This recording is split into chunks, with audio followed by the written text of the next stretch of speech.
തലവേദന വരാത്തവരായി ആരും തന്നെ ഉണ്ടാകാറില്ല, അല്ലെ? വളരെ അപൂർവം ചില ആൾക്കാർക്ക് മാത്രമാണ് അങ്ങനെ ഇല്ലാതിരിക്കുക.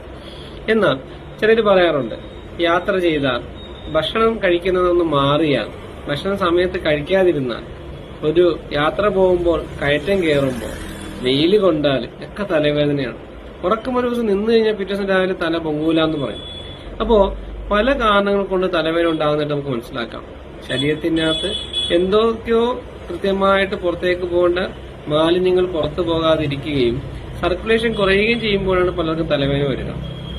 രാത്രി ഉറക്കുന്ന ഒരാളെ സംബന്ധിച്ചോളം പിറ്റേ ദിവസം രാവിലെ ആകുമ്പോൾ തലയ്ക്ക് കനവും തലവേദനയും ഉണ്ടാകുന്നുവെങ്കിൽ ലിവറിന്റെ ഫംഗ്ഷന്റെ ബുദ്ധിമുട്ടാണെന്ന് മനസ്സിലാക്കാം. ഭക്ഷണം ഒരു നേരം സമയം തെറ്റി കഴിക്കുമ്പോൾ ഗ്യാസ് ഉണ്ടാകുന്നു എന്ന് മനസ്സിലാക്കി കഴിഞ്ഞാൽ ദഹനത്തിന്റെ ബുദ്ധിമുട്ടാണെന്ന് മനസ്സിലാക്കാം. ഇതെല്ലാം തന്നെ എന്തുകൊണ്ട് രോഗമുണ്ടാകുന്നു എന്ന് കണ്ടെത്തി അക്യുപഞ്ചറിലൂടെ ചികിത്സിക്കാം.